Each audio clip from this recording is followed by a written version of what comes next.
Confirma, Sandy, por favor.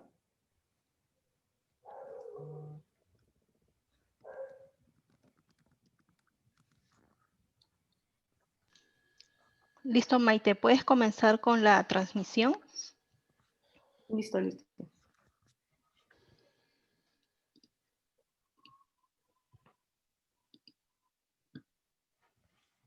Ok, ¿me puedo empezar? No, está cargando ahorita en gestión. Ah, ya. Me avisas, me avisas. Sí, todavía no, todavía.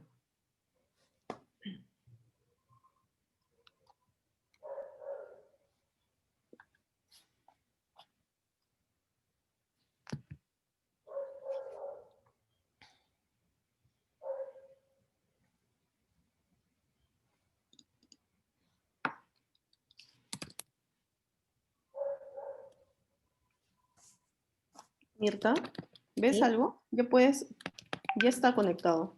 Vale, empiezo entonces. Okay.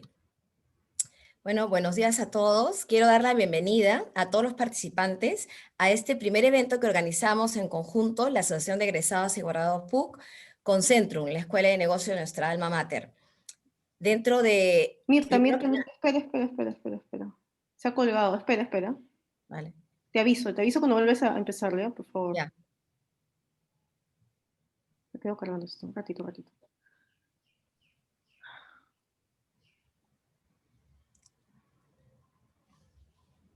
Ya, dale. Ahora, buenos días con todos. Quiero dar la bienvenida a todos los participantes a este primer evento que organizamos de forma conjunta la Asociación de Egresados y Graduados PUC con Centrum, la Escuela de Negocio de la PUC. Primero que nada, agradecer a los organizadores para que este evento sea posible y de forma especial también al Diario Gestión que nos va a transmitir en vivo. Dentro de nuestra misión como Asociación de Egresados y Graduados PUC, queremos seguir avanzando en reforzar el vínculo que tiene nuestra comunidad, todos los egresados con nuestra comunidad PUC. Y dentro de esta comunidad importante, todos los egresados de Centrum forman una pieza clave. Es por ello que en esta nueva integración que empezamos, estamos muy contentos por ello y estoy seguro que va a ser de muy largo plazo. ¿Qué mejor manera de iniciar esta jornada, esta ronda de conferencias con un tema tan importante para toda la sociedad y que actualmente está siendo muy mentado, como es el impacto de la reforma previsional y alternativa de fondo de inversiones? Por los diferentes medios vienen promulgándose muchas medidas y además son muy opinadas de diferentes frentes. Estas conferencias las vamos a realizar en 2 días con la participación de expertos profesionales en el tema, a quienes agradecemos de forma especial su colaboración. Para el tema de hoy, que es el impacto de la reforma previsional, estaremos con María Amparo Cruzaco, economista de la Universidad Pacífico, PhD y magíster de Economía en la Universidad de Pittsburgh, Estados Unidos. Es investigadora asociada del CIUP, Centro de Investigaciones de la Universidad Pacífico. También ha sido profesora del Departamento Académico de Economía y ha prestado asesorías y apoyo a diversos organismos públicos, privados, en sus temas de especialidad. Actualmente es catedrática es catedrática de Economía en Connecticut College. Bienvenida, María Amparo. Y David Tuesta, nuestro querido amigo, cuenta con un doctorado en Economía de la PUC y una maestría en Asuntos Públicos en la Universidad de Minnesota. Ha sido ministro de Economía en el 2018, jefe de Inclusión Financiera de Pensiones en el BBVA en Madrid y jefe en el BBVA de Research Perú. Actualmente es director de Pinbox Solution y cuenta con más de 15 años como investigador y asesor en diversos temas relacionados con la economía de nuestro país. A quienes hoy, David, muchas gracias por estar con nosotros. Estamos muy contentos de que puedan haberse dado un tiempo en la recargada agenda que manejan. Antes de pasar la palabra a nuestros expositores, quisiera dar un breve resumen, un breve relato o indicar puntos claves, fechas claves que marcan este contexto en el cual de la reforma de pensiones en el cual vamos a tratar hoy día. En el año 92, nuestro país, como todos saben, contábamos con el Instituto Peruano de Seguro Social, el IPS, el cual se encargaba de manejar el sistema de salud y pensiones. En el año 93, junto con la Constitución, nace el sistema privado de pensiones a través de la AFP, donde las pensiones se podrían administrar bajo un sistema privado. Además, determinaron que todas las pensiones eran intangibles y no se podían usar para el gasto corriente del Estado. En el 94 se creó la ONP como sistema de pensiones públicos y en el 2011 se creó la pensión 65 con el objetivo de dar pensión a las personas de menos recursos. Hoy estos tres sistemas funcionan en forma paralela. En el 2011, el 2013 surge una reforma del gobierno central, por el gobierno central, pero que se realizaron básicamente tres cambios en las FP, ambas, o las tres, perdón, concentradas mucho en el tema de comisiones. En el 2016 ya el Congreso lanza una reforma donde las personas podrían retirar el 95.5% de los fondos, además que podrían destinar el 25% de su fondo para el crédito hipotecario de la primera vivienda, ¿no? Estos ambos sistemas hoy conviven de manera paralela también, es decir, el sistema público con la FP, el sistema privado con la FP y el sistema público con la ANP. El sistema privado de la FP, como todos sabemos, basado con las cuentas individuales, las cuales acumulan en un monto y se rentabilizan para que a partir de los 65 años la gente pueda retirar su pensión. En la actualidad se estima que son 4 millones aproximadamente de personas afiliadas a la FP con una pensión promedio de aproximadamente 1.700 soles. En el tema de la FP, que está basada en un sistema de reparto, donde el dinero que los jóvenes aportan hoy en la ONP sirve para pagar a los jubilados actualmente. Es decir, los trabajadores activos pagan a los jubilados. En la actualidad, en la ONP tenemos 2 millones de personas que permanecen en este sistema, cuyo monto es insuficiente y el Estado tiene que cubrir la diferencia. Tienen acceso a la pensión las personas que han cotizado por 20 años. Entonces, ya entrando en la materia de esta conferencia, María Amparo, nosotros que conocemos todas las importantes investigaciones que realizas y sobre todo tu gran sensibilidad para analizar alternativas sobre las pensiones para los mayores de 65 años, donde siempre resaltas en tus últimos artículos de los últimos meses que hemos tenido la gran oportunidad de leer, la importancia de tener el objetivo, de resaltar el objetivo principal, ¿no? Que consiste que una pensión, diría una renta que permita a estas personas alcanzar una seguridad financiera a la época de su retiro. De acuerdo a estos temas, nos encantaría escucharte y que nos puedas compartir qué opinión te merece el contexto actual en el que estamos viviendo y cuál crees que es la mejor alternativa para estas pensiones, para estos pensionistas de mayores de 65 años. Muchas gracias. Muchas gracias, Mirta, muchas gracias, Solange, por la invitación. Y también es un honor para mí compartir esta oportunidad con David. David, yo he leído siempre con mucho interés tus trabajos y también la propuesta que hizo David en el año 2017 conjuntamente con otros especialistas, que es una propuesta de reforma bastante amplia, porque incluía no solamente el tema de pensiones, sino también el tema de salud e incluso fueron a considerar el seguro de desempleo. Bueno, Mirta nos ha dado un excelente resumen de los sucesos y de la creación de tanto la ONP como las AFPs. Y lo que yo voy a hacer es voy a contextualizar esta conversación y al final voy a intentar responder a las preguntas que me ha formulado Mirta sobre el contexto de la conversación actual, sobre qué hacer y también el envejecimiento.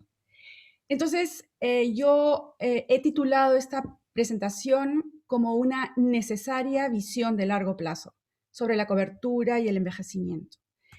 Mi presentación está organizada en una primera parte que es una revisión de un ciclo que está concluyendo, un ciclo económico que se inicia en los 80s y que está concluyendo ahora.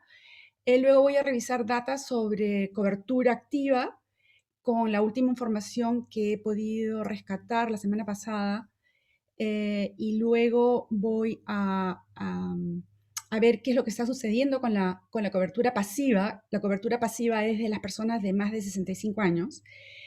Y voy a también reflexionar sobre las implicancias de las medidas que se han dado recientemente sobre la cobertura pasiva.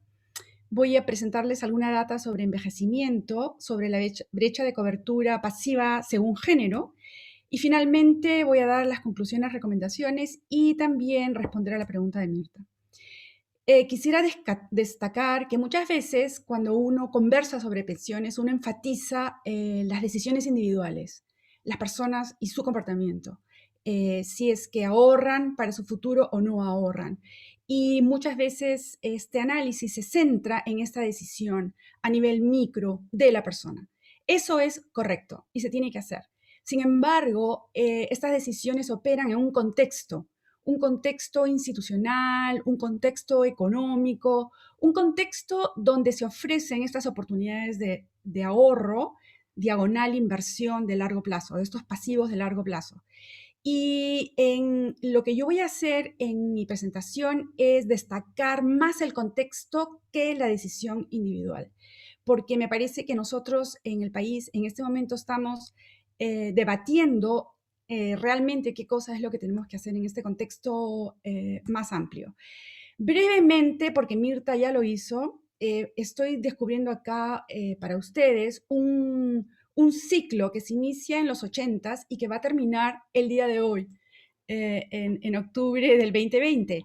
Y muy brevemente, en los 80s, crisis y una caída del PBI de 12%, hasta cierto punto similar, un poquito menor que la que están previendo mis colegas economistas, va a ser la caída de este año aproximadamente en 13%, aunque ya se está viendo como una pequeña reversión de lo que podría ser la tendencia. Sin embargo, vamos a terminar el año 2020 con una caída que muy probablemente es superior a la de los 80s. Tenemos los 90s, todos sabemos las reformas que hubo, la estabilización, también la pacificación del país, y es ahí, en ese contexto, donde se divide, como Mirta bien lo dijo, es IPSS, tenía 4 programas y el programa de salud, maternidad, accidentes de trabajo, todo eso se va a quedar con salud y se va a crear estos 2 pilares que ahora corren paralelo y hasta cierto punto están en competencia. Y ambos tienen algunas características que son interesantes que vamos a poder discutir después. Un gran impulso para el crecimiento entre el año 2002 y el 2017. Las tasas de crecimiento económico peruano fueron sustanciales, tanto que el per cápita se eleva en más del 3%. Y llegamos al año 2019, precisamente antes de la pandemia, con algunos logros importantes, pero también con algunas debilidades. Entre los logros importantes es que habíamos crecido, que se había reducido la pobreza monetaria, pero se estaba empezando a estancar la productividad, el crecimiento de la productividad. También la desigualdad no se redujo, por el contrario, y en otro trabajo yo lo muestro, la desigualdad se mantuvo más o menos constante a pesar de la reducción en la pobreza monetaria. Y quizás el número 5, esta ausencia de intervenciones debido a la excesiva disciplina fiscal que tiene un lado positivo y un lado negativo, impidió que nosotros como país invirtiéramos en sanidad, en infraestructura, en conectividad y también en procesos para incorporar a la población no registrada a la formalidad y de esta manera ampliar la cobertura de la seguridad social. Entonces, claramente llegamos al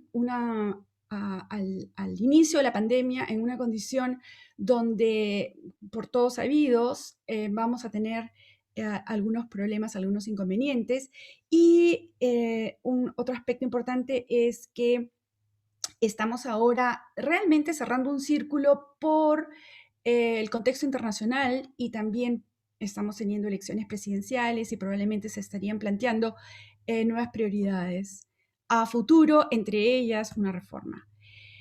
Acá simplemente destacar que la PEA total del Perú es aproximadamente 18 millones y que en este momento la población no cubierta, que no tiene seguridad social, es 78%, y la cubierta por la ONP y las AFP asciende a, como dijo bien Mirta, aproximadamente 4 millones. Y entendido aquí cubierta como cotizando. En realidad, los afiliados a las AFP son más de 7.5 millones, pero los que actualmente están cotizando son 2.5, y esto es debido, y esto ha caído porque llegó a ser 3.4 millones. También muy brevemente, acá están los 3 pilares que nosotros tenemos, también reportados por Mirta: la ONP, con una tecnología de reparto, las AFPs y las compañías de seguro, porque son industrias que se complementan. La AFP administra los ahorros durante la vida activa, y cuando uno llega al momento de jubilación, normalmente vendería el fondo a una compañía de seguro que opera en rama vida y adquiriría una anualidad. Entonces, muchas veces olvidamos la otra industria, que es la industria de seguros, que debe ir siempre de la mano de las AFPs. Desafortunadamente, debido al retiro del 95.5%, las personas que llegan a comprar una anualidad son una minoría. Es una minoría que tiene un fondo bastante grande, porque usualmente son asalariados que han tenido buenos ingresos y un alto índice de cotización. Y luego también tenemos pensión 65, no voy a entrar en detalles todavía en eso. Y sí, ciertamente, al igual que en Colombia, nuestro sistema de reparto y el de las AFPs corren paralelos y son competitivos.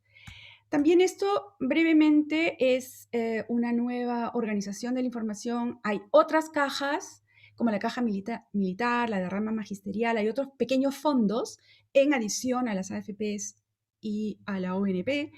Y por supuesto que tenemos a una gran cantidad de trabajadores, tanto dependientes como independientes, y los dependientes evaden porque deberían estar contribuyendo de acuerdo a la ley, pero no lo hacen, y están cuidados, o son cuidados, esperamos, por el pilar familiar. Entonces ahora la Comisión de Reforma ha planteado la creación de un organismo que denomina el Organismo Público de Pensiones. No nos ha dicho mucho, pero lo que nos ha dicho es que va a administrar los recursos de lo que denomina un fondo de riesgo individual, los recursos de un fondo que denomina riesgo colectivo, y probablemente también pensión 65. Los detalles de los parámetros de estos fondos no han sido dados a conocer, aunque en otros anuncios han informado que contratarían el expertise para el manejo de estas carteras, es decir, se las retirarían de las AFPs y habrían unos inversionistas institucionales contratados por la OPP. Y también han hablado de una mixtura, y me parece que también se ha hablado de elevar la contribución del empleador, que ya no solamente pagaría el 9% sobre la nómina salarial, sino que también apoyaría o pagaría para el ahorro previsional. Todo esto probablemente va a ser anunciado en las futuras semanas. Acá les quiero presentar un cuadro que muestra la evolución del empleo en el Perú. Esto es un trabajo que va a ser publicado próximamente como parte de un capítulo más grande sobre un estudio de la productividad de la Universidad del Pacífico, y ahí lo que nosotros hemos hecho es, de acuerdo a los censos, complementando con otra información, hemos suavizado la trayectoria del empleo en la agricultura, en servicios y en industria. Nótese que, por favor, en industria también incluimos construcción, energía, en adición a las actividades extractivas y a manufactura. Lo que se puede observar, obviamente, es que nosotros hemos dejado de ser una economía que se dedicaba a actividades agrícolas, pero las actividades agrícolas siguen ocupando una proporción importante de la mano de obra, es aproximadamente el 20%. En países muy avanzados, este porcentaje es más reducido, es un dígito, puede ser hasta 4%, 3%. También nótese que el empleo en lo que llamamos la industria realmente se ha mantenido constante e incluso ha descendido, y eso se debe a que nosotros nos insertamos globalmente como una economía extractiva que no absorbe empleo en grandes cantidades. Y nuestras manufacturas, excepto Gamarra, por quien yo tengo una gran devoción, y otras actividades, en realidad no son competitivas y en consecuencia nosotros no hemos desarrollado una serie de actividades más industrializadas, de mayor valor agregado. Y entonces nuestro empleo se ha dirigido principalmente hacia servicios. Y servicios que pueden ser modernos, servicios que pueden ser menos modernos, los servicios bancarios, financieros, muy productivos, pero hay otros servicios que no lo son. Y eso también es una tendencia en el mundo. También la gente en servicios es una proporción muy grande.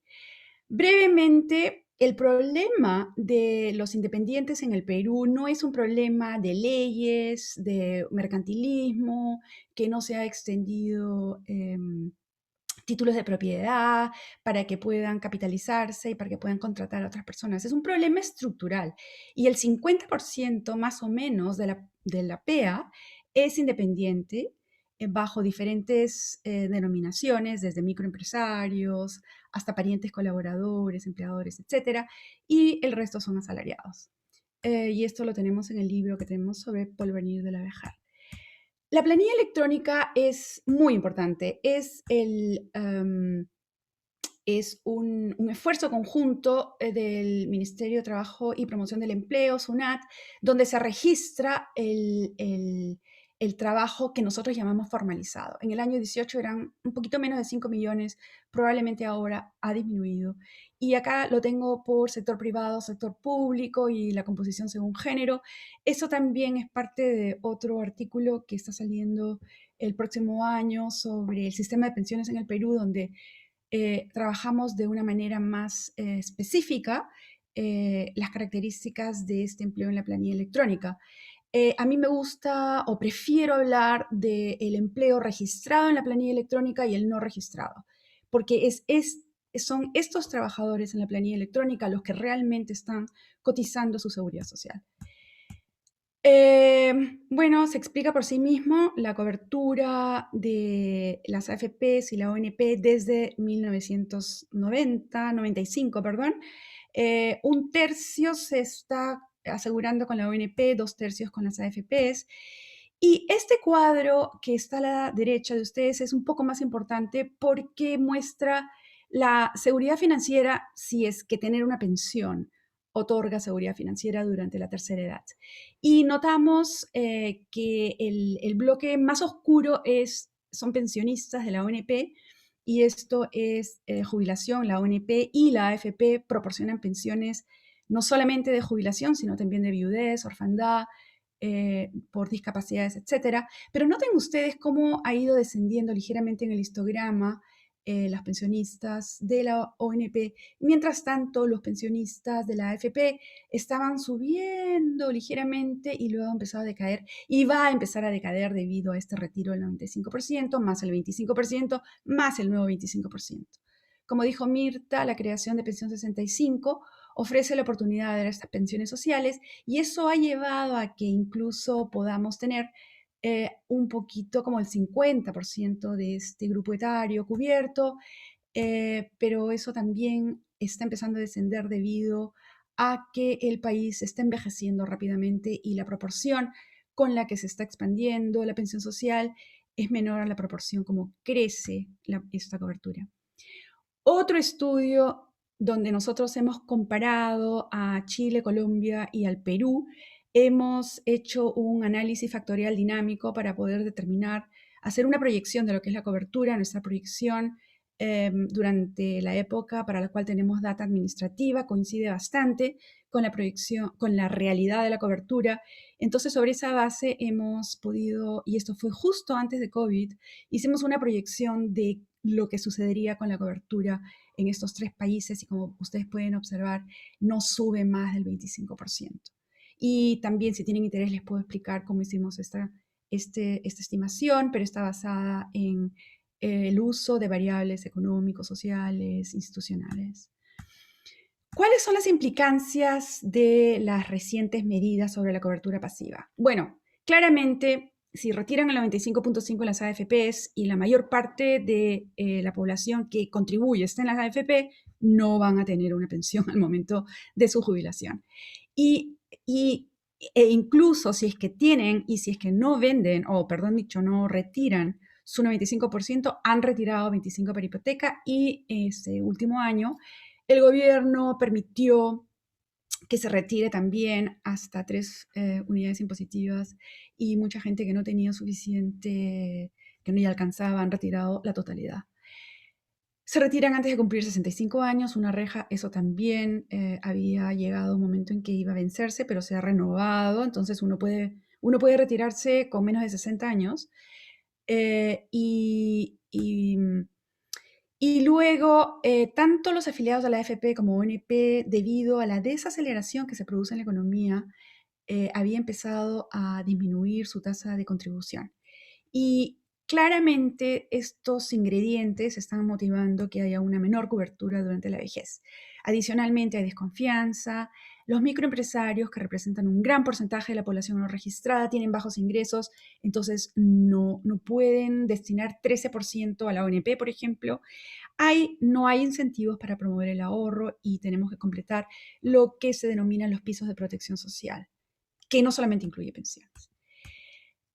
Voy a pasar esto porque no quiero monopolizar la conversación y voy a mirar aquí la proyección de envejecimiento al Perú. Esta es data de Naciones Unidas. Y acá estamos en el año 2020, ahora tenemos 33 millones de peruanos, pero miren ustedes cómo tenemos una tasa demográfica de aproximadamente 1.2, ha ido disminuyendo, estaría situada en 1.1, ese es el crecimiento de la población anual, entonces que va a ir bajando también a medida que la tasa de fecundidad disminuye aún más y que las personas viven más tiempo. Miren ustedes que en el año 2070 ya la población, después de haber crecido a 37 millones, desciende en el año 2080. O sea, un niño que nace hoy día, que va a tener 60 años en el año 2080, ese nivel de población peruana va a ser igual a la población cuando nació. Y luego va a ir descendiendo. Cuando vemos a la población en edad de trabajar, y acá necesito hacer una acotación, en el Perú la PEA no tiene fin. La PEA empieza con todas las personas que tienen mayores de 15 años. En otros países, como en Estados Unidos y en otros países, ahí se acota. Entonces se habla de la PEA hasta lo que se considere la edad de jubilación. Pero bueno, para fines de este gráfico, de esta tabla, estamos hablando de la población de 15 a 64, que usualmente es la población económicamente activa. Miren ustedes que empieza a descender y luego en el 2060, ¿no? Cuando empieza este descenso, nosotros decimos que el dividendo demográfico se ha terminado y que de ahora en adelante es el número de personas o la proporción de gente que está en edad de trabajar ha disminuido. ¿Por qué? Bueno, porque cada vez hay menos jóvenes y cada vez hay más personas de 65 años y más. Con lo cual el índice de envejecimiento también se eleva, ¿no? Entonces, nada, puedo hablar de eso después. Acá voy a finalizar con la data aquí, indicando que esto es el porcentaje de personas de más de 60 años que no tienen una pensión contributiva. La línea negra indica que para todos los peruanos, en la actualidad, más o menos el 60% de las personas, 63%, no tienen una pensión. Pero esto varía por género. En el caso de las mujeres es más del 60% que no tienen una pensión, y ya sabemos por qué. Y en el caso de los hombres es menos.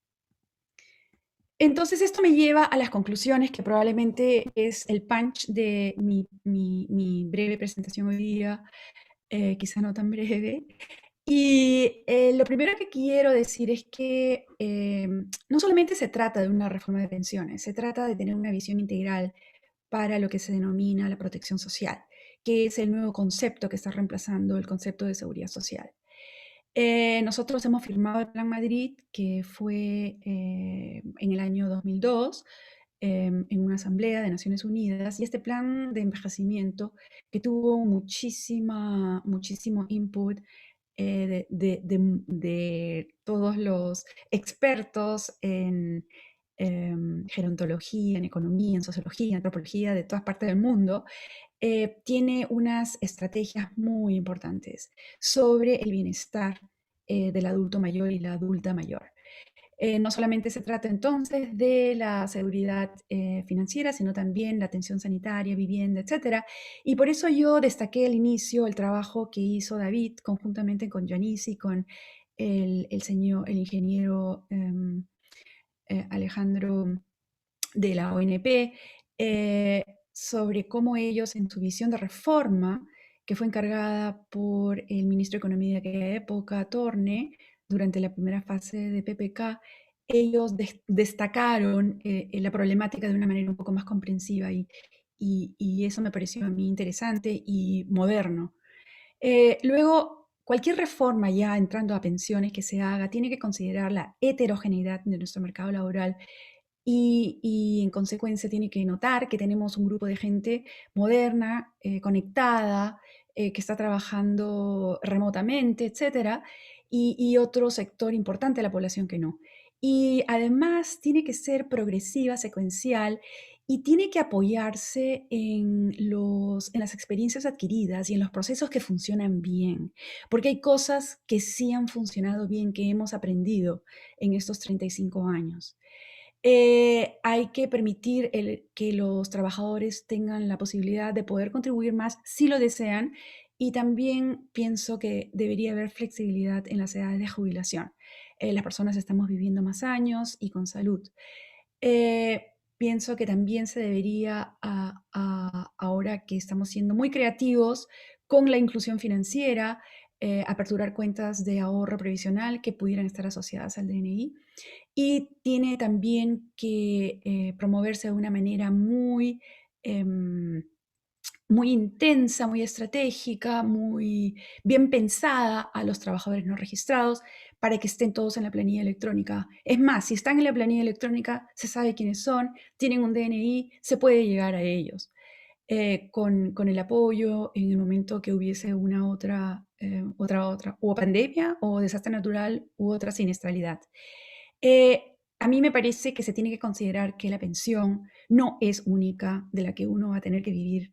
Nosotros tenemos que hacer pasos pequeños y se tiene que pensar en una pensión, sí contributiva, pero que sea suplementaria, que sea un ingreso durante la vejez importante, asegurado, pero que probablemente vaya a tener que matizarse con un portafolio de otros ingresos y de otras transferencias. Pueden ser familiares, podemos conversarlo. Como dije, me parece que hemos aprendido mucho del trabajo que han hecho no solamente la industria en el sector privado, sino también la ONP mejoró bastante su servicio al cliente. De la regulación, hemos aprendido también mejor con cuáles pueden ser las mejores inversiones, la manera más prudente de invertir estos pasivos de largo plazo que sí son intangibles porque pertenecen a cada uno de nosotros que está ahorrando y no se van a utilizar, no se pueden utilizar de una manera irresponsable ni pueden ser apropiados por otra supraorganización, agencia. A mí me parece, como dijo Mirta, que se debe expandir la cobertura de pensión 65. Aquí hay un pequeño cálculo. Estamos hablando en este momento de un gasto para los 550,000 pensionistas de $270 millones, que representa el 0.12 del PBI. Y pienso que en un momento necesario como ahora y mientras se va progresivamente implementando una reforma con una visión, podría ampliarse la cobertura y de ampliarse se ampliaría de 0.12% a 0.24% del PBI. Y esto es considerando un PBI de 770 millones de soles, que es el PBI con el que he trabajado este cálculo. Por supuesto que esta proporción va a variar dependiendo de si ese PBI sube o baja, ¿no?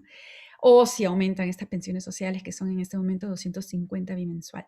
Pero deben haber otras reformas adicionales en la dimensión educativa, elevar la presión tributaria, considerar que no se deben exceptuar de pago de impuestos, más bien en la medida que se vaya registrando el empleo, debería también fortalecerse en los ingresos por la renta del ingreso al trabajo. Y finalmente, ¿no? Este organismo público de pensiones que nos ha dejado a todos pensando, tanto que hemos recibido de nuestras AFPs comunicaciones sobre de qué manera podría afectar al afiliado, a la creación, y que el sistema está atento a cuáles van a ser los siguientes anuncios. Pero básicamente lo que pareciera que está detrás de este pensamiento es esta estructura donde esta OPP estaría administrando estos fondos. Y en realidad hay muchas preguntas, si se van a incluir todas las cajas y todos los fondos especiales, y cuáles son realmente los parámetros de este nuevo sistema, si se va a contribuir 10%, a 13%, si un porcentaje va a ir al riesgo compartido y otra proporción de la contribución al otro, si van a haber cuentas nacionales, cuentas individuales, o sea, en realidad no sabemos prácticamente mucho, excepto de esta nueva institución. Y realmente ha dejado al lector y a todos los que estamos interesados en el tema con más preguntas que respuestas. Y está creando, me parece a mí, un poco de zozobra y un poco de falta de claridad, incertidumbre sobre lo que puede pasar. Bueno, entonces, muchas gracias. Yo quedo acá para responder preguntas e incluso proporcionar más información si así lo desearan. Gracias nuevamente. Muchas gracias, María Amparo. Súper interesante, sobre todo a las conclusiones y reflexiones que llegas. Al final vamos a hacer las preguntas. Ahora le quiero dar la palabra a David. David, efectivamente, como ha comentado María Amparo sobre estos estudios, y tú también has presentado en diferentes foros este nuevo modelo de reformas de pensiones, ¿no? Inclusive planteas dos alternativas dentro de ellas, ¿no? Para contribuir a reducir este elevado porcentaje de la PEA que no cuenta con un sistema de protección social que es alrededor del 75%, ¿no? Un porcentaje elevado y preocupante además, ¿no? ¿Tú crees que nos podrías comentar un poco el resumen o tu propuesta en sí, cómo la podemos ver a la luz también de lo que estamos viviendo hoy día?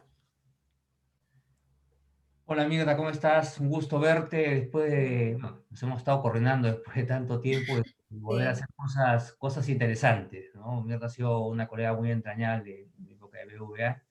gracias. También tengo el placer de compartir con Amparo. Gracias por sus palabras y también, por supuesto, ahí es una referente. También, claro que le he leído. Eh, María Amparo ha hecho una presentación muy completa, ¿no? Yo creo que con esto la audiencia tiene bastante claro cuál es el funcionamiento del sistema de pensiones en el Perú, cuáles son los retos que tenemos, y al mismo tiempo creo que ha brindado también algunos números con una visión a largo plazo de cómo, ¿no? Por dónde podría caminar el sistema y los retos a los cuales nos enfrentamos, que yo creo que eso es relevante en los sistemas de pensiones. Yo lo que voy a hacer es, si me permite Mirta y María Amparo, complementar lo que María Amparo ya ha comentado, que yo creo que poco más tengo que añadir a esa parte. Lo que quisiera hacer es, más que plantear yo una propuesta específica, que puedo ir comentándola en su momento, yo creo que vale la pena observar cuáles son los retos en los cuales nos encontramos en este escenario COVID-19 para las pensiones, evidentemente.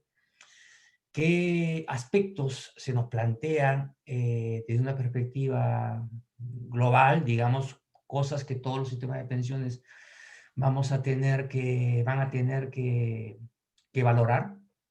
Y luego enfocarme de manera más clara los retos que significan para el Perú, más allá de una propuesta de reforma.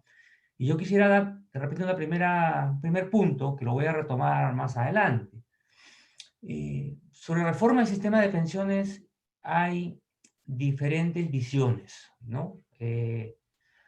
Esto es como, yo no sé, a veces yo le digo que es como una discusión a veces de diferentes religiones, ¿no? Cada quien tiene una perspectiva respecto a cómo es que tiene que funcionar el sistema. Uno hace referencia a cómo funciona en un país y lo bien que funciona en dicha realidad y por qué no podemos importar, o a veces hasta por decreto importar, ¿no? Cómo nos gustaría que funcionen cómo funcionan las cosas en Suecia, en Holanda, Inglaterra, y quisiéramos que directamente funcionen en el Perú. Yo creo que es bueno inspirarnos en esos sistemas. Yo creo que es bueno ver, aspirar, digamos, a tener un sistema mejor. De hecho, en la Comisión de Pensiones del año 2017, estaba conformado por gente de diferentes visiones sobre el sistema, cómo debería funcionar el sistema de pensiones. Habían personas del Banco Mundial, tuvimos asistencias también del BID, participó gente de la Universidad del Pacífico, de consultoras, de la propia ONP. Estaba yo, que había tenido también una experiencia, digamos, también, digamos, entre académica y también con el respeto que se merecen los académicos, porque yo he sido más una persona de trabajar, hacer investigación, pero en el sector privado. Y un poco cada quien tenía una visión diferente de cómo trabajar el tema. Y al final lo que nosotros presentamos fue una de las tantas visiones que había al interior de pues, cómo ver quizás este tema y cómo, y sobre todo plantearlo al debate. Yo creo que esa es una parte importante, ¿no? Porque en un país democrático, si queremos distanciarnos de cómo se hicieron las reformas hace 30 años, yo creo que es muy importante no imponer las cosas, ¿no? De hecho, cuando presentamos esa reforma, aquellos que la siguieron podrán recordar que le dieron con palo, ¿no? O sea, por todos lados, ¿de acuerdo? Y eso es lo que va a traer cualquier reforma, o sea, eso uno tiene que dar por anticipado eso. Cualquier reforma que vaya a presentarse, cualquier reforma que vaya a traer la Comisión de Reforma de Pensiones, va a ser eso, va a ser sumamente criticada porque hay diferentes formas de ver los temas. Y así sucede en todas partes, ¿no? Los procesos de reforma de pensiones en cada país sigue por eso un tema largo de debate, ¿no? Y eso es lo primero que deberíamos entender cuando hablamos de a dónde vamos a arribar con este sistema de pensiones. Entonces, si me permiten, voy a compartir a ver si puedo compartir mi presentación, no sé dónde la tengo ahora, vamos a ver si la encuentro por acá. Creo que está acá, voy a cerrar esto que está acá. Voy a compartir pantalla, a ver si logro compartir. Ah, aquí está. No, creo que la pueden observar, ¿no es cierto? Sí, Sí, perfectamente. Perfecto. Primero, las disculpas de caso porque van a haber algunas slides que están en inglés. Discúlpeme que era una presentación que hice, que utilicé alguna cosa que justo presenté ayer y no tuve el tiempo de traducirlas. Así que las disculpas del caso, pero bueno, lo que voy a comentar creo que va a ser más suficiente, ¿no? Los comentarios que voy dando. Primero que nada, ¿no?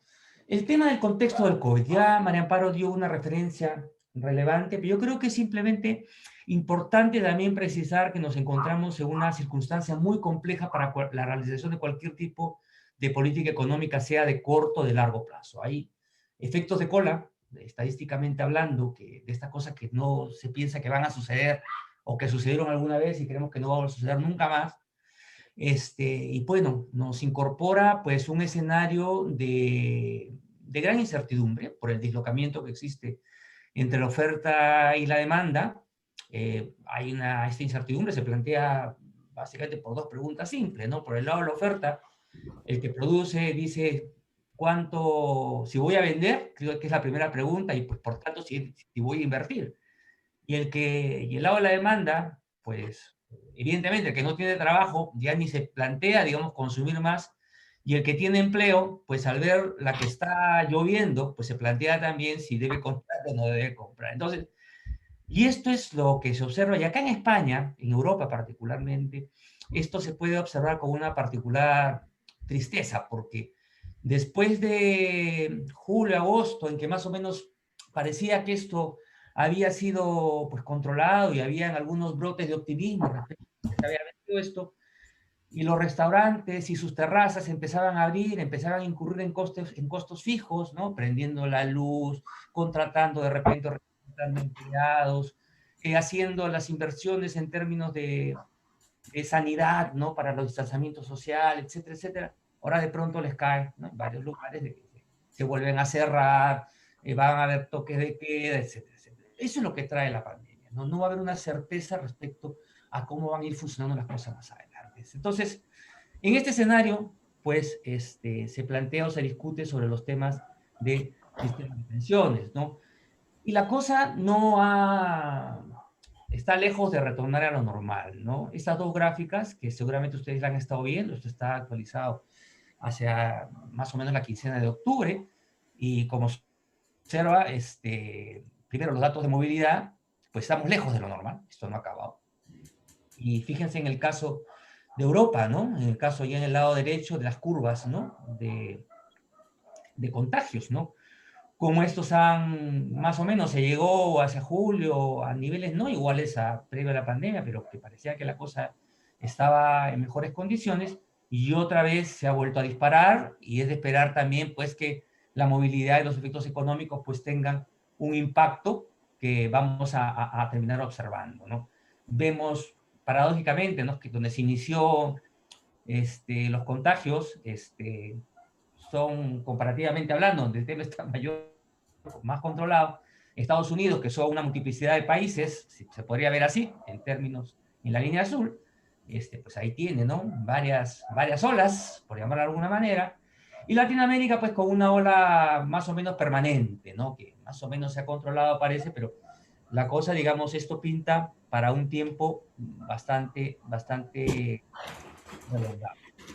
Un impacto fuerte sobre los empleos, y esto entonces es muy importante porque para el ahorro a largo plazo lo que es central es tu generación de ingresos y, como consecuencia, los ahorros que se pueden generar sobre esos ingresos y el empleo de trabajo. 400 millones de empleos que se han perdido en el Perú, ya lo comentaba también María Amparo, las caídas que se han presentado en los indicadores reales, pues de alguna manera te señala que la posibilidad de generar ahorro, y siquiera ahorro a largo plazo, pues se va a ver golpeado, e implica o impone retos importantes para la generación de reforma de pensión. Estamos ahora pues en este escenario de que caímos fuerte y ahora va a rebotar, que básicamente lo que te plantean las figuras en el mundo en 2020, en 2021, pero más allá del rebote, hoy es difícil plantear de manera clara qué es lo que va a suceder hacia el 2025, siquiera, ¿no? Vimos ya las proyecciones del marco macroeconómico multianual para Perú, un 4,5%, que es bastante optimista. Como están las cosas, quizás cabe la pena pensar si eso va a ser real, ¿no? Que lleguemos a niveles para el siguiente, del 22 al 25, mayores a los que teníamos antes de la pandemia.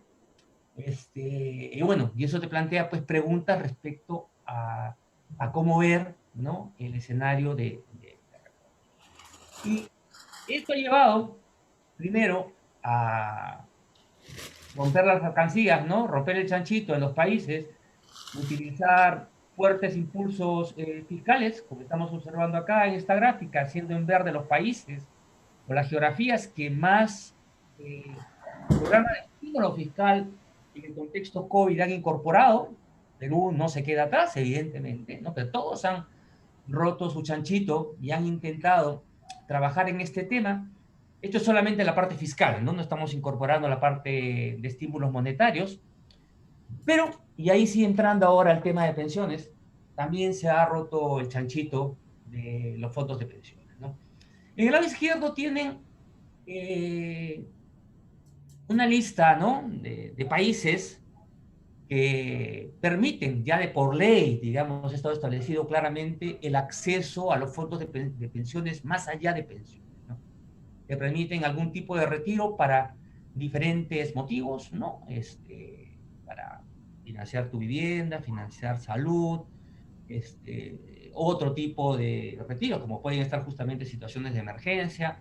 Algunos te exigen que los repagues para tener derecho a recibir pensión, etcétera, ¿no? Pero interesante es el caso de aquellos países donde no tenían definido manera clara ese retiro. Perú tenía, evidentemente, el tema de ayuda a vivienda que se había dado en la normativa, pero no existía esa situación de retiro para estas circunstancias. De hecho, sigue sin existir. Lo que hay son excepcionalidades, ¿no? Primero, bueno, en Chile y en Perú se dieron estos accesos a los fondos, un acceso único, ¿no? Del 25% del fondo, en el caso de Perú, 10% en Chile.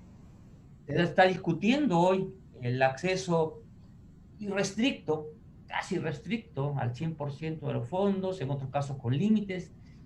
Está ahí este tema. Y en el medio, ya yendo al caso de Perú, estamos con la discusión, ¿no? En este momento, justamente, que también podría ser parte del debate más adelante, o las preguntas, si es el momento, pero bueno, llegó el momento, de que se tenga que plantear una reforma de pensiones, y más aún por un Congreso de salida, ¿no? Que se esperaba básicamente que fuera una transición hacia el próximo gobierno que plantee las cosas de largo plazo, de repente, de manera más asentada, y no en este escenario, ¿no? En el que vamos a discutir también, voy a comentar más adelante, hablar específicamente de Perú. Entonces, antes del COVID ya teníamos un escenario complicado, varias tendencias que pueden observar ustedes en el lado izquierdo, ¿no? Es decir, la crisis del 2008 y 2009 ya habían dejado bastante golpeados los mercados, las rentabilidades, o el escenario de rentabilidades ya se veían algo sombrías, ¿no? Teníamos todo este vector de la transición demográfica, generaciones que empiezan a vivir más años, esperanza de vidas crecientes, Latinoamérica con una convergencia acelerada respecto a las tendencias de longevidad de los países desarrollados, una tercera revolución en marcha, básicamente esta revolución tecnológica que está generando una serie de cambios en las instituciones, quizás primero informales, ¿no? Respecto a cómo van a funcionar los mercados laborales a futuro. Dos temitas que quiero subrayar, que voy a presentar una gráfica, que es el tema de se ha ido ya, digamos, haciendo más claro, ¿no? La difícil sostenibilidad de los esquemas de pensiones en base a promesa, porque esa promesa hay que cumplirla, y el cumplimiento de esa promesa exige esfuerzos institucionales que los países, incluso los más desarrollados, tienen problemas en incorporarlos a su sociedad. Básicamente me refiero a hacerlos trabajar más tiempo, a reducirles sus beneficios, a incrementarle las tasas de aporte a sus trabajadores, empleados.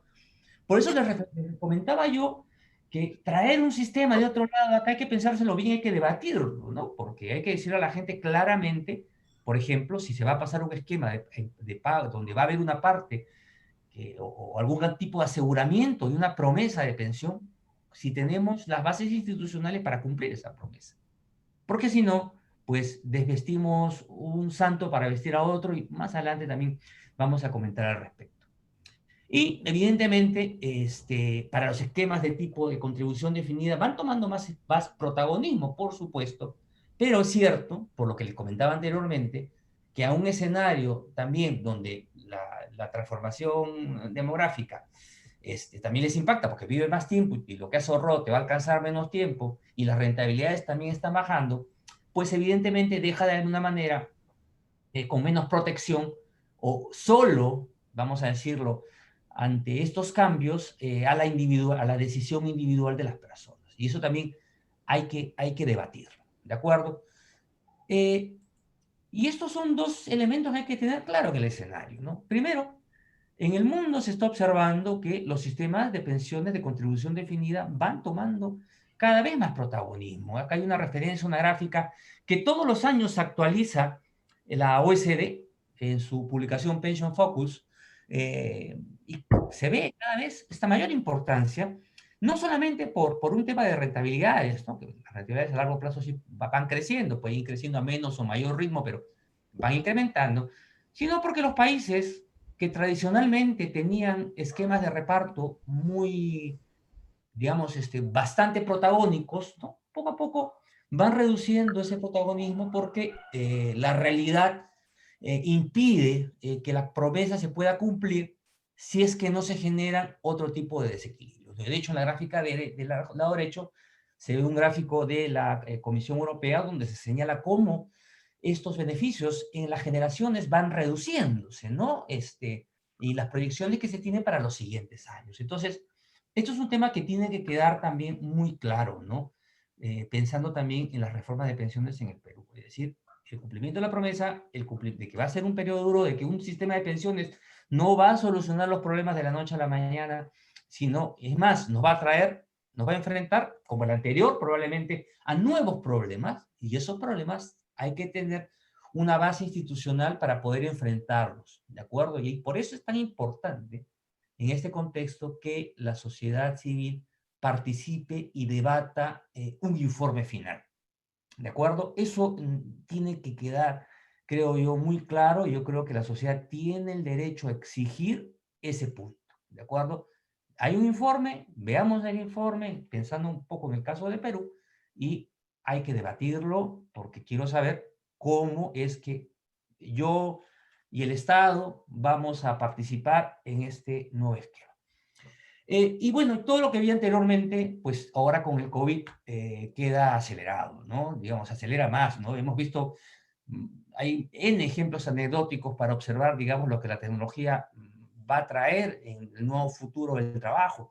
Y no solamente en la parte más fancy, ¿no? La parte más bonita de trabajar de repente en casa, los temas tecnológicos, etcétera, sino primero el efecto que va a trasladarse sobre colectivos que no tienen niveles o años de educación suficiente, que van a perder, digamos, con esa aceleración del empleo, perdón, esa aceleración tecnológica, pues se van a ver desplazados de sus tareas y van a tener que reinventarse, ¿no?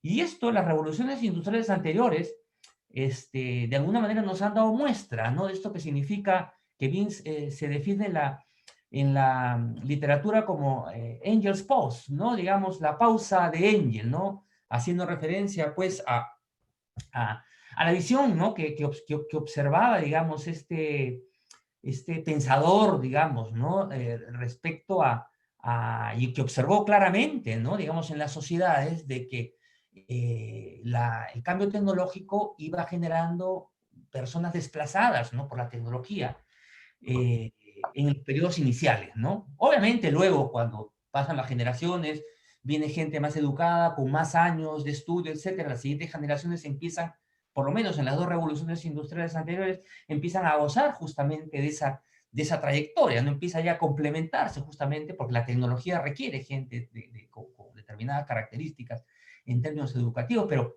al inicio se puede generar, y yo creo que el COVID puede estar trayendo un escenario de este tipo, lo cual complica también la visión de plantearse que el único riesgo relevante en un ciclo de vida, o un protagónico dentro del ciclo de vida, es el tema del retiro, ¿no? Yo creo que el COVID va a traer probablemente un escenario diferente de cómo plantear y enfrentar los riesgos, y deberíamos también ir pensando en esa línea. Y uno de los temas también de corto plazo que ha traído el tema de COVID es el tema del acceso a los fondos de pensiones, ¿no? Y donde se nota más es en aquellos países, como el caso de Perú, donde el sistema de ahorro obligatorio a pensiones forma parte central de la seguridad social. No son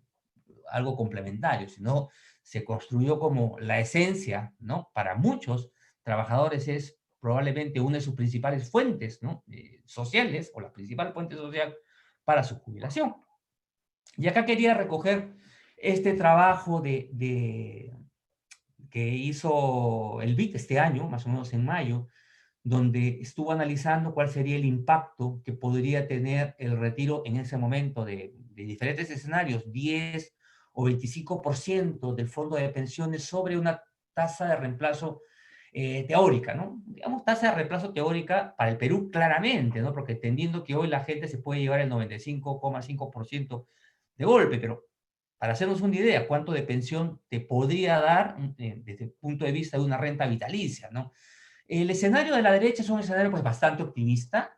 Bueno, es un escenario, ojo, que se basa es muy cercano a la rentabilidad histórica que han tenido las FPs, ¿no? Y esto basta consultar la página web de la Superintendencia de Banca y Seguro, y si no me equivoco, la rentabilidad histórica está alrededor del 7,5% real, ¿vale? Entonces, pero igual, de cara a futuro, probablemente no, es una tasa de interés bastante optimista, pero si nos guiamos por la de izquierda, que algunos también podrían poner en duda, pero digamos que es de 3,5% de tasa de interés real, pues uno, dependiendo del nivel de densidad de cotización, es decir, qué tan frecuente aportas en el sistema, es decir, el caso de una persona que aporta 100%, habrán poquísimos, es decir, que toda su carrera no ha dejado ni un segundo, ni un momento, ni un mes de aportar, versus aquellos que han sufrido pues alguna situación de desempleo, han regresado y han aportado de repente solamente la mitad del tiempo de su carrera laboral,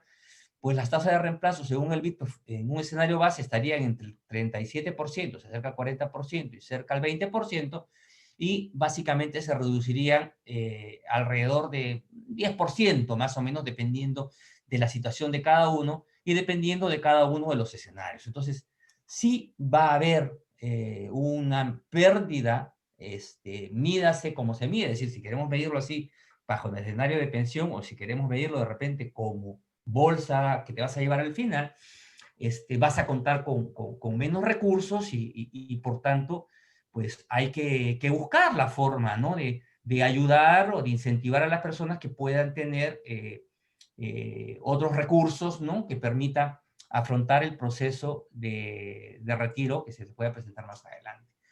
Pero hay otros temas, ¿no? Que yo creo que vale la pena tener en cuenta, y es este tema de una perspectiva global, que pensar un poco qué significa un sistema de pensiones en un contexto post-COVID, con shocks que se pueden presentar cada cierto tiempo, ¿no? Y acá quisiera ya comenzar de repente primero por el tema de los mercados emergentes y pensar en el tema de Perú en esta reflexión. Y acá un tema central para que yo creo que es distintivo respecto a cualquier modelo precioso que nos pueda gustar de cualquier país en vías de desarrollo. ¿De acuerdo? Que es tu mercado laboral. Este es un tema que es ineludible, ¿de acuerdo? Y yo creo que muchas reformas de pensiones para países emergentes tienen un problema de visión de túnel, ¿no? Es decir, pensar que cuando yo hago una reforma de pensiones, solamente estoy haciendo una reforma de pensiones. Y eso no es verdad. Yo cuando estoy haciendo una reforma de pensiones, yo estoy moviendo muchos, o sea, interactuando con muchos sectores, muchas actividades, muchos desempeños en el ámbito microeconómico y macroeconómico. Y eso es lo primero que uno tiene que tener en cuenta. De hecho, por algo nos llaman países emergentes, ¿no? Y este concepto de economías emergentes está muy relacionado con tiene una referencia muy financiera, ¿no? Y muy particular, ¿no? Enfocado a la capacidad de honrar las deudas, ¿no? Las deudas de un país. Y por tanto, hace una referencia clara, creo yo, al problema de vulnerabilidad fiscal comparativa que tenemos a los países en desarrollo. ¿A qué quiero ir con esto, no? Que países en desarrollo, pues todavía, vamos, y eso que ya están cambiando, pero todavía se pueden dar el lujo de asumir deudas, déficits, para seguir financiando promesas de pensión. Aunque de hecho estamos viendo que están cambiando, ¿no? Países emergentes, pues este tema, si lo vamos a abordar, por ejemplo, una pensión, como, vamos, yo considero que sí, tiene que haber una pensión contributiva, no contributiva, amplia, etcétera, pero hay que definir claramente quién lo va a pagar, ¿no? ¿Cómo se va a pagar? ¿Con impuestos, sin impuestos? ¿O lo vamos a pagar de nuestros propios ahorros? ¿Cuánto va a poner el Estado? O sea, una reforma tiene que plantear claramente ese punto. Para el Perú es importante, y más importante aún son las bases institucionales que debe tener para poder realizar esos ajustes sin poner en riesgo otros aspectos. Un elemento, por ejemplo, que tiene la reforma, los lineamientos, ¿no? Porque son cosas sueltas que se han ido mencionando en torno a la reforma de pensiones, es el tema de la contribución que tiene que tener el trabajador, el empleador. Sí, si uno se mira los principios de la Organización Internacional del Trabajo, pues habla de las contribuciones tripartitas, ¿no?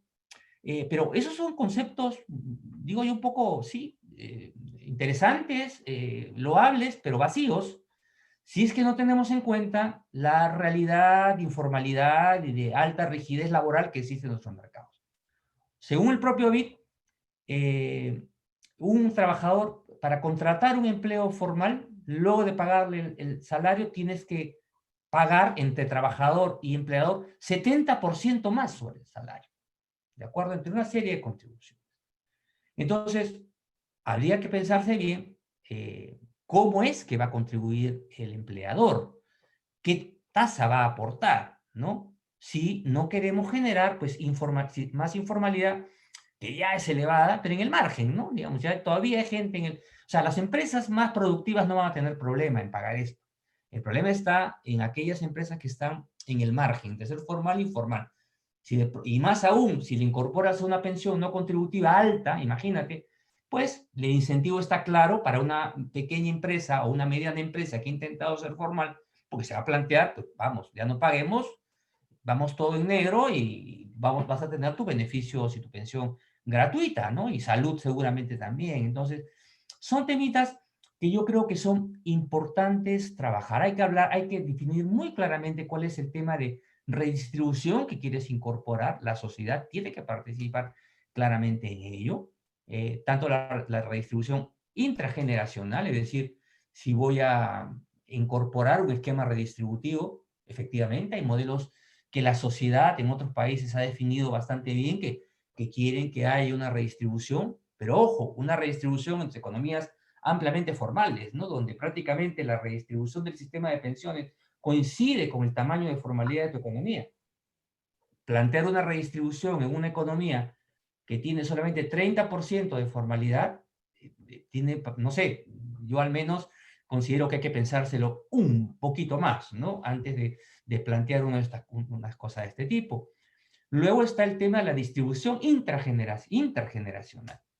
Es decir, tengo que tener claramente mis ajustes institucionales, porque si no, a la medida que se va dando las transiciones demográficas, la tecnología, etcétera, vamos a tener cada vez generaciones quizás que reciban pensiones menores que las generaciones que se han jubilado. Y ese es un tema, por ejemplo, que está en mucha discusión en un país que se pone como referente últimamente, que es Holanda, ¿no? Y parte de su discusión está por esa vía, ¿no? Que las nuevas generaciones se sienten injustamente tratadas porque todos los ajustes van hacia ellos, mientras que las generaciones que se van jubilando y que viven cada vez más, pues se llevan mejores pensiones. Entonces, es un tema también a tratar cuando se plantee un esquema. Entonces, hago incidencia en este tema de la visión de túnel, ¿no?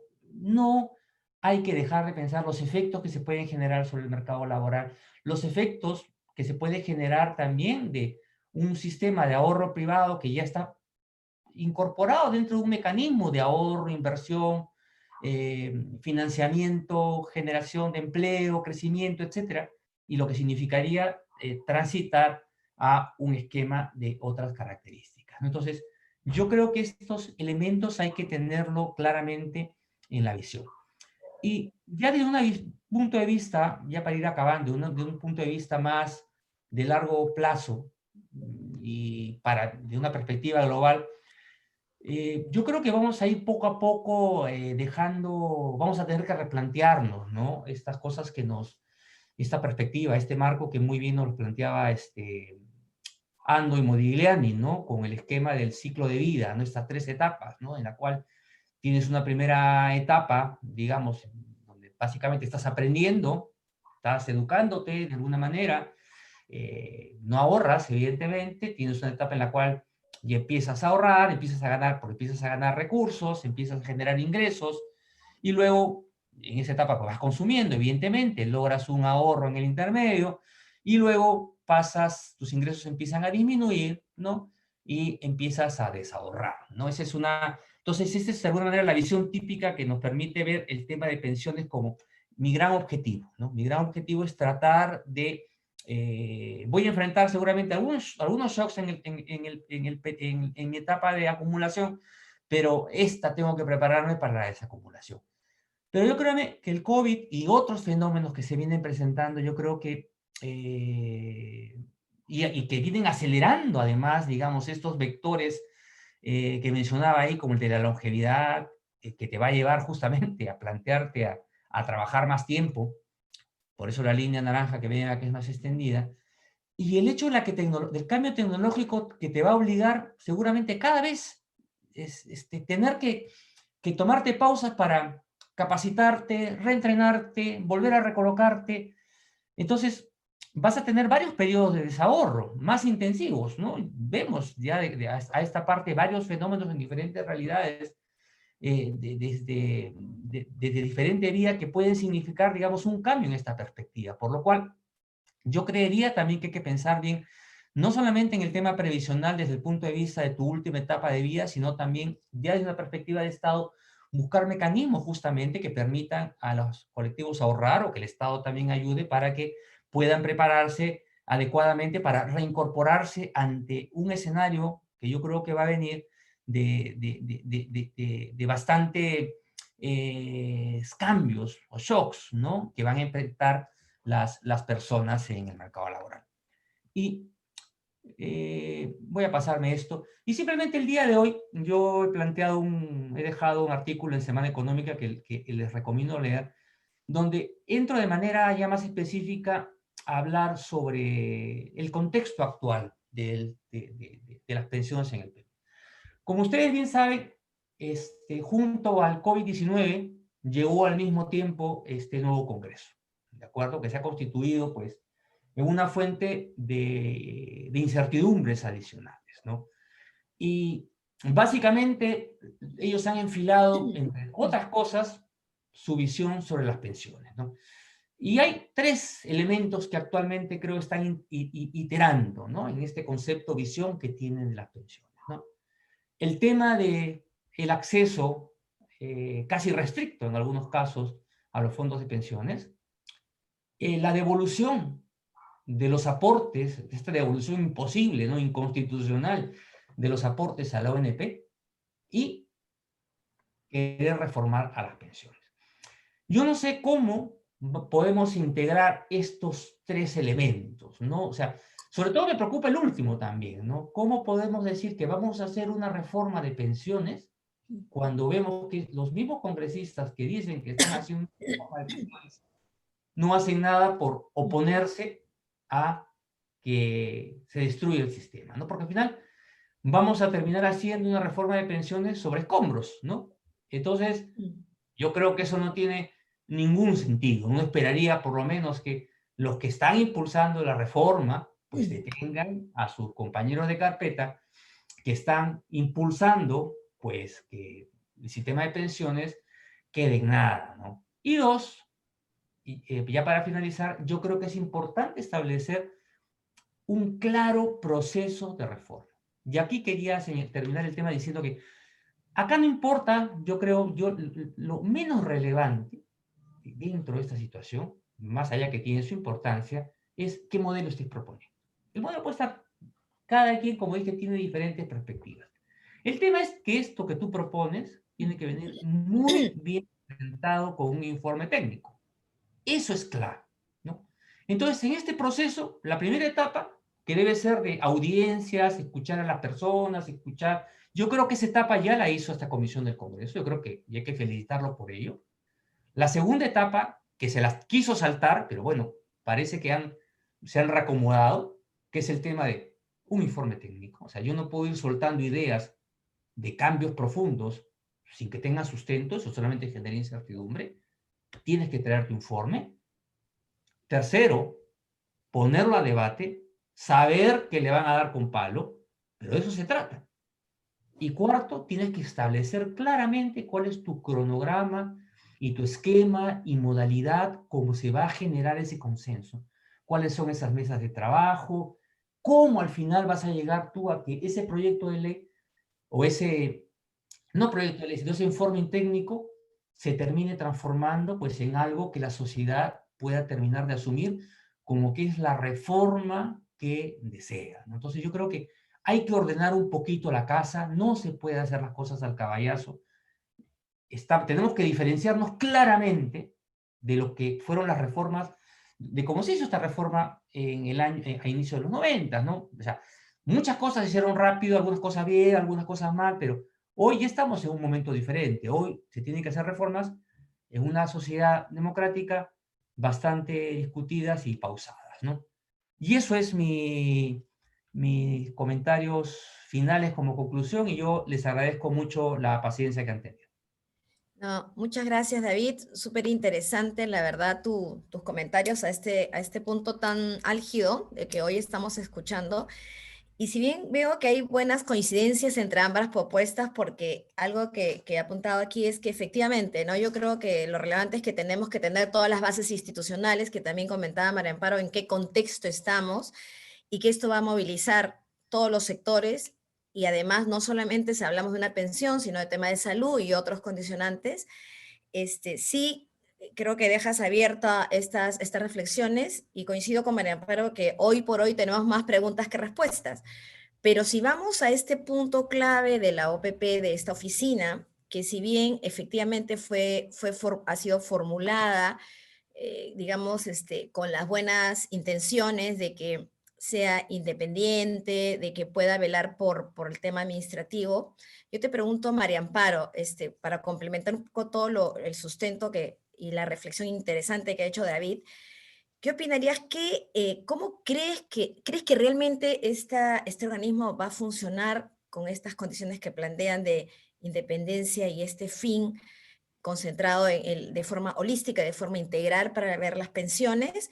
¿O qué podría impedir ese objetivo de conseguir este sistema integrado que brinde la cobertura universal que propone? Mirta, gracias por la pregunta. No, a mí me parece que esta formulación es una fantasía, es una ilusión, es un deseo, es una quimera, es esta idea que si creamos una nueva institución, es como que esta casa no me sirve, pero si yo construyo una nueva casa con estas características, nos va a gustar mucho. Y también me parece que hay otro idealismo en esta conceptualización, que es ni lo uno ni lo otro. O sea, esta propuesta no rechaza solamente uno de los pilares y se basa en uno que existe, o en este caso, por ejemplo, que rechace al SPP y que sea principalmente reparto, o que más bien abrace a las cuentas individuales y rechace al reparto. Entonces es algo diferente. Nos hemos movido más allá de esta trampa donde se encuentran los analistas y los hacedores de política pública. A mí me parece que en ese sentido, digamos, muestra esta ilusión de poder, este deseo debido a las críticas y a los problemas que sí existen. O sea, existen problemas. Y me parece a mí que David también los ha señalado, particularmente en este contexto, que no se va a solucionar en el 2021-2022. O sea, la OMS nos ha dicho que hemos pasado de pandemia a que este virus COVID-19 va a ser endémico y probablemente podrían surgir otros.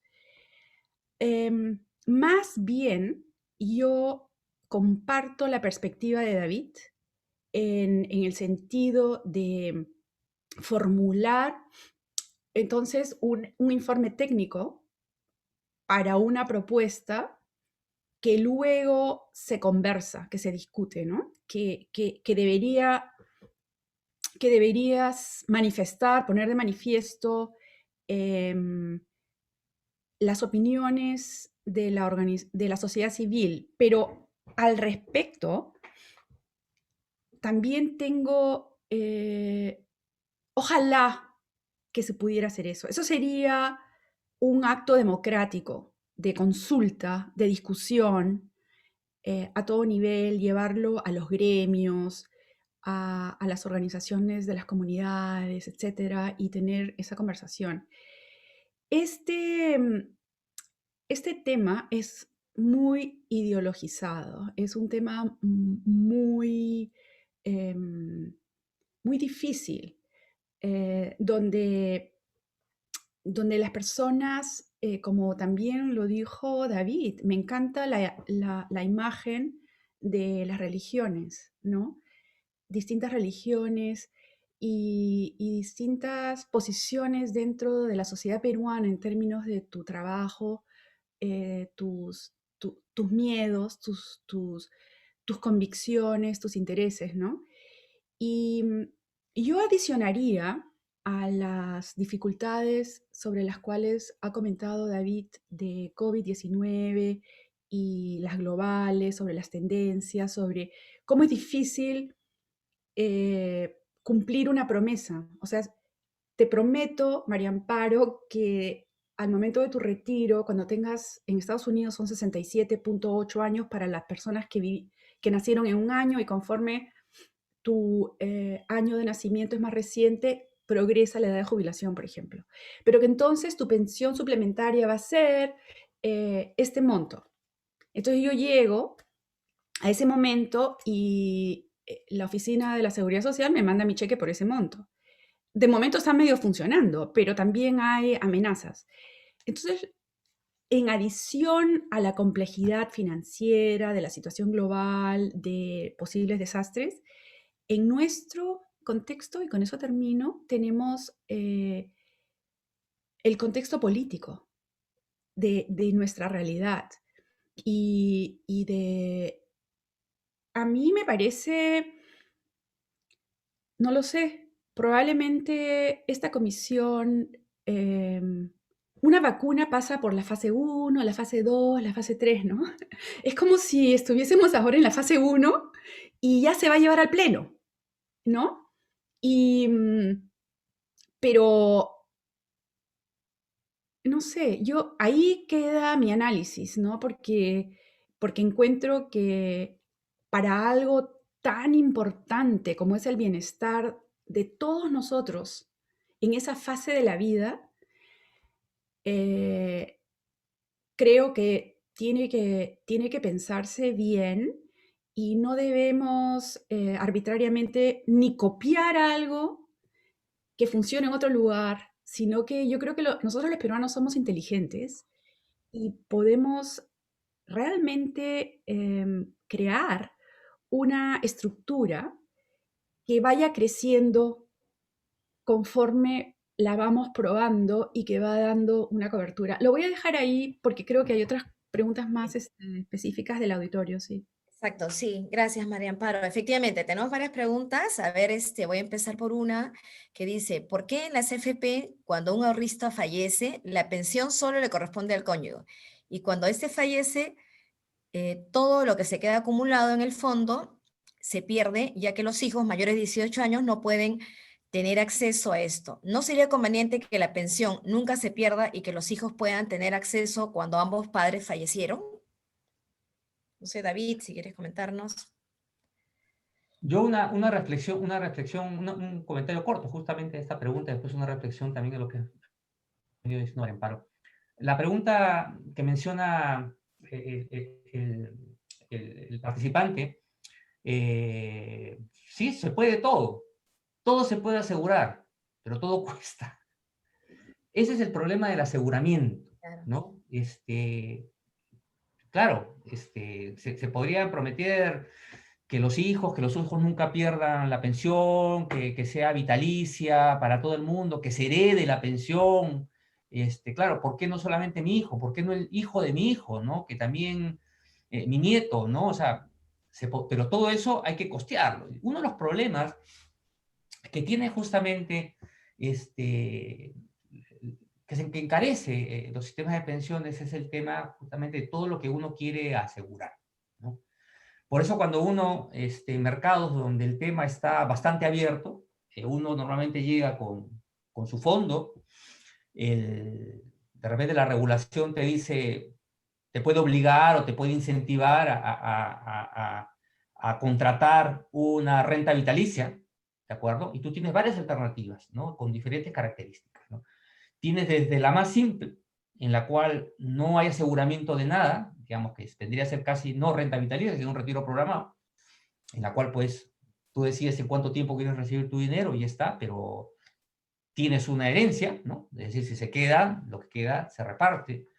O tienes ya una variedad de circunstancias que tú quieras asegurar. Y cada circunstancia que tú quieres asegurar cuesta. Yo creo que esa es, en corto, la principal, la forma de responder a esa pregunta, ¿no? Y uno diría que el Estado lo pague. Pues bueno, eso cuesta un montón de plata y eso tendría que pagarlo, pues ya saben que el Estado no existe, ¿no? El Estado somos nosotros mismos con nuestros impuestos. Ok, gracias, David.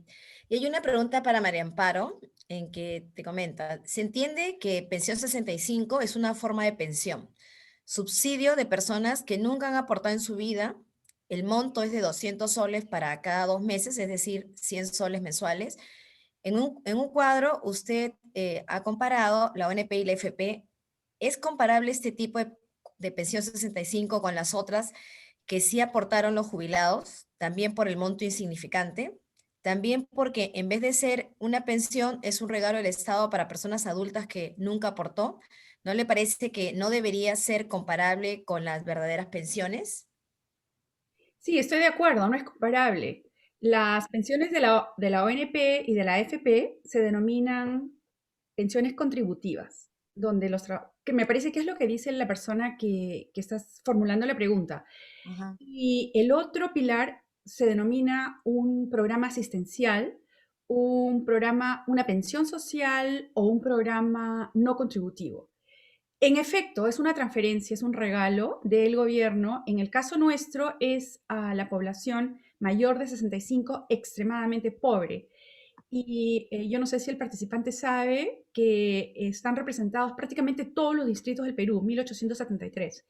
Y no son 200, son 250 soles. Y sí es bimensual, o sea que son 125 y claramente 125 soles está por debajo de lo que es el ingreso incluso está por debajo de la línea de la pobreza extrema. O sea, es simplemente, es simbólico, ¿no?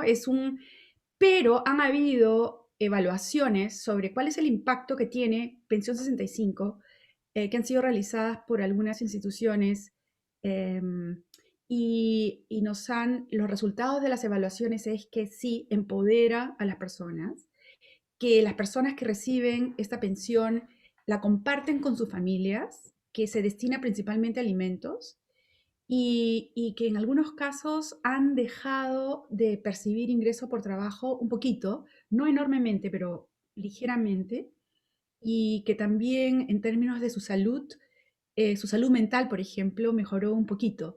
Entonces, si bien es un regalo, dice la participante, el participante, que sí es una transferencia, es una transferencia. Em, en, en otros países, los programas asistenciales existen. Nosotros tenemos programas de reducción de pobreza que son parte de lo que es la NET de salvataje. Tenemos transferencias condicionadas en programas juntos. Tenemos otros programas que también son como transferencias regalos, ¿no? A cargo del MIDIS. Pensión 65 fue creado por Carolina Tribelles en el 2011, implementado en el 2012 y fue como parte de la reducción de pobreza, no fue creado como parte del sistema previsional, pero pertenece, ¿no? O sea, es lo que yo diría, no es lo mismo. Y finalmente, la ministra de Economía compartió una propuesta de regreso y que se la mandó al Congreso y que está colgada en la ONP, para reformar la ONP, y redujo los años de contribución de 20 a 10 hizo hicieron otras sugerencias y tomaron como referencia la pensión mínima de la ONP, que son 500 soles, y la pusieron como en 350 para 10 años, que sería como 3 veces la pensión mínima, ¿no? Y cuando uno piensa nosotros tenemos pensión mínima en la ONP, pero no tenemos pensión mínima en las AFP, salvo una excepción. Y muchas veces se ha postulado, incluso las AFPs han sugerido que a las personas que se han esforzado por contribuir, pero que por diferentes razones su índice de cotización ha sido bajo, que podrían tener acceso a una pensión mínima que sería pagada por el fisco, ¿no? Y en ese caso también sería, entre comillas, como un regalo, ¿no? Se suplementaría ese fondo por el gobierno. Pero sí, gracias por la pregunta. Ok, gracias. Una pregunta que tenemos aquí también es, bueno, ¿cómo se puede incentivar a los pequeños negociantes para que accedan a un sistema de pensiones? Esa para David, porque es difícil. Mira, ahí sobre este tema, sería soberbio de mi parte tener una respuesta. Hay tanto investigador, digamos, en el Banco Mundial, en el BID, que viene haciendo experimentos, y todos muy loables, y todos de verdad que van abondando poco a poco como para tener una respuesta, ¿no?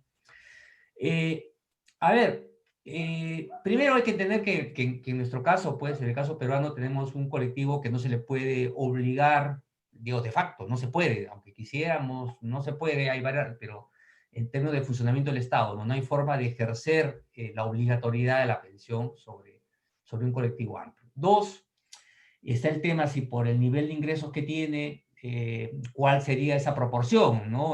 Para personas de niveles de ingresos bastante bajos, incluso hasta 10%, incluso si existiera la posibilidad de obligarlos, ¿no? Podría ser bastante duro para algunos. Entonces, lo único que queda, por lo menos en el escenario inmediato, es incentivar, ¿no? Incentivar. Y hay otra razón también que creo que es muy importante para el mundo de los pequeños, de las pequeñas empresas y los trabajadores independientes, que es el tema de la menor predictibilidad que tienen en sus ingresos. Entonces, eso lleva a que estén enfrentando permanentemente shocks. Un poco lo que presenté yo de manera generalizada, ellos ya lo viven, de hecho, hace mucho tiempo, ¿no? Entonces, es bastante complejo, ¿no? Digamos, plantearles siquiera un producto de ahorro voluntario donde el único objetivo sea ahorrar a pensión. Para ellos, su objetivo próximo es mañana, es, no sé, los ladrillos que estoy comprando para mi casa, es tener ahí algo por si acaso la cosecha no me vaya mal, es, no sé, la educación de mi hijo, ¿no?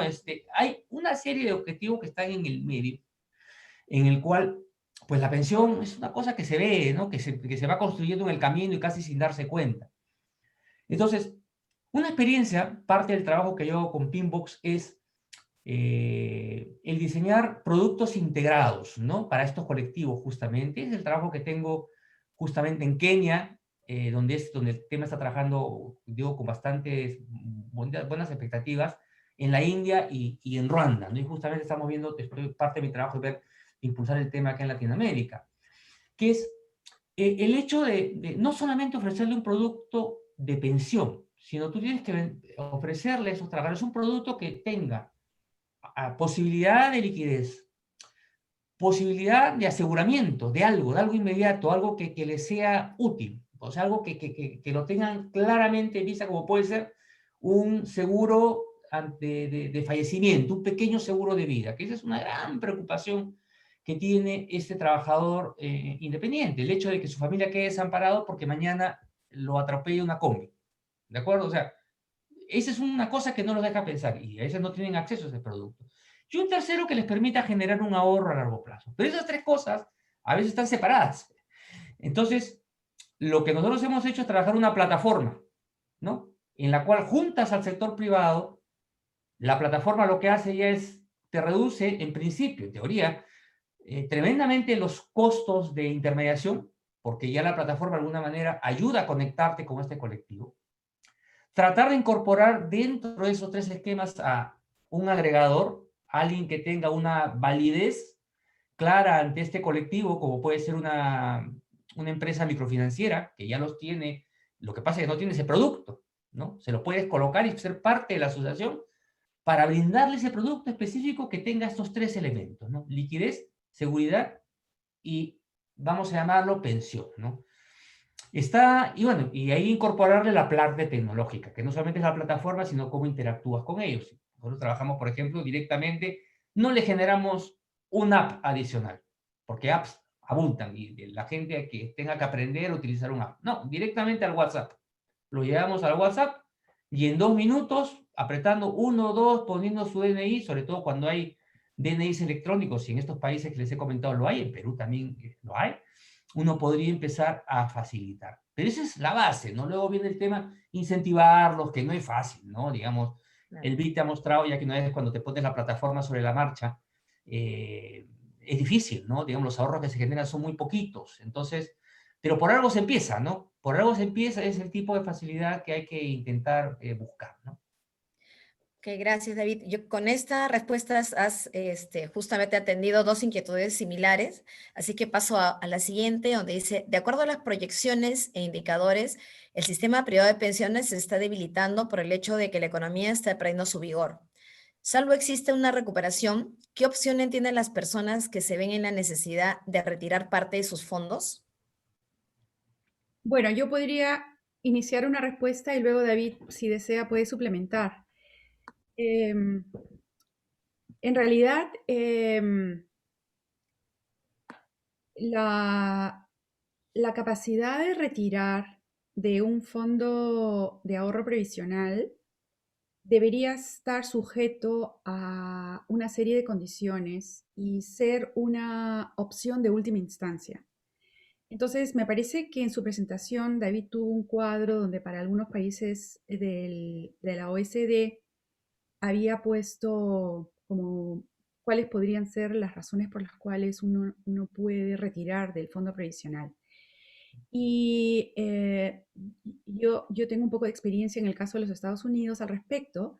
Y por ejemplo, acá de los programas de 401(c), uno lo puede hacer, pero después de haber obtenido un préstamo. O sea, uno puede prestarse contra su fondo de ahorro individual. Entonces uno obtiene un préstamo, imagínate un préstamo de 10.000 soles contra mi fondo. Claro que depende de cuánto tienes en tu fondo, ¿no? Si no tienes, ahí hay ciertos indicadores a fin de uno poder obtener ese préstamo. Y luego uno tiene que retornar ese préstamo a su fondo de ahorro porque, porque se lo ha prestado, ¿no? Es como que uno se palanquea con su propio ahorro de largo plazo. Es como que tienes una casa, entonces contra tu casa tú obtienes un crédito adicional para poder pagar unos gastos excepcionales. Luego, si en adición a este préstamo tu necesidad es enorme, entonces uno progresa a otra segunda fase donde uno puede hacer un retiro permanente. Y antes de eso, uno tiene que leer una cantidad de documentación donde te dicen, has pensado bien, porque lo que estás retirando va a disminuir tu pensión a futuro. Y tienes que firmar, entonces uno tiene que firmar una serie de documentación que denotan que uno sabe que uno está aceptando que la pensión al momento de la jubilación va a ser menor porque está haciendo un retiro permanente. Y se llama hardship, o sea, la razón por la cual uno hace. Ahora, todos estos retiros se flexibilizaron por COVID. Entonces, se permitió en muchísimos países que hagan estos retiros, incluyendo el nuestro, 20%, y Chile 10%, y otros países, por la necesidad de la población de tener acceso a liquidez, ¿no? Y por la pérdida de empleo. Entonces, en esas circunstancias, yo creo, digamos, se han dado estos retiros y se ha ido debilitando se ha debilitado y las personas han debilitado la capacidad que tenían de generar una renta de esos activos en el futuro. Es una pena, ¿no? Porque era cuando yo escuchaba al gobierno presentar las diferentes estrategias que estaban utilizando para mitigar el impacto de la pandemia y de la cuarentena, ponían esto como un componente importante, el retiro de las AFPs. Pero ese no era un esfuerzo fiscal, ese era un esfuerzo, o mejor dicho, era el retiro, el hacer efectivo el ahorro, un ahorro súper importante que cada uno de nosotros tenía en las AFPs. Y, y no sé, me ponía a pensar que era hasta qué punto era eso parte del esfuerzo fiscal, eso no era parte del esfuerzo fiscal, ¿no? Entonces, para responder ya más directamente a la pregunta, los retiros deberían producirse bajo condiciones excepcionales y de ser normados, porque el propósito del ahorro previsional es asegurarse un ingreso durante la vejez.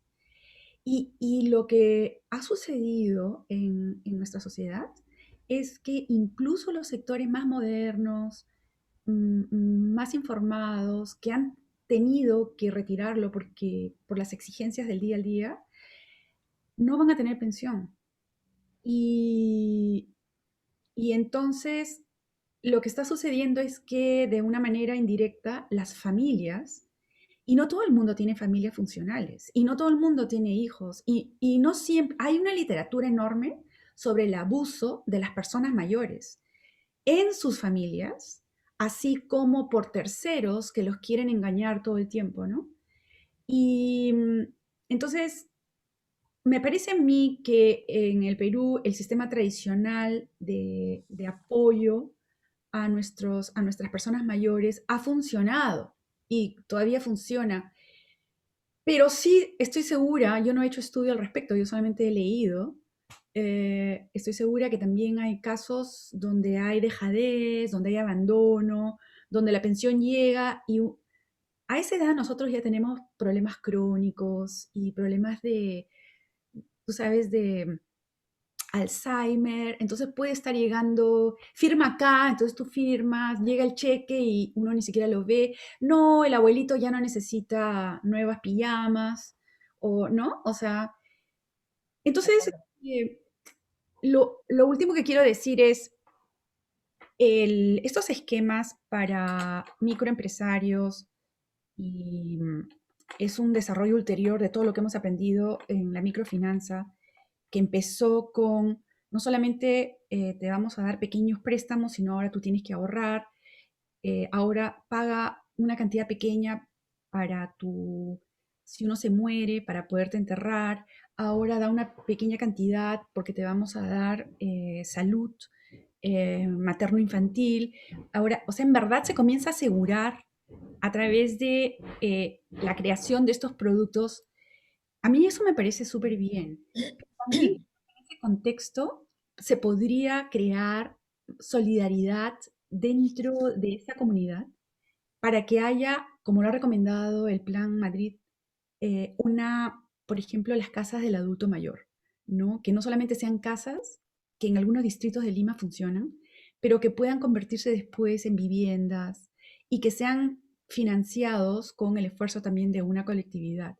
Y esa podría ser una modalidad de apoyo y de bienestar al adulto mayor que no es el ortodoxo financiero, sino que es, digamos, una iniciativa de la base, del colectivo, y que yo sí creo que se debería apoyar y dar la asistencia técnica y decir cómo podría ser el diseño de estos hogares para personas mayores.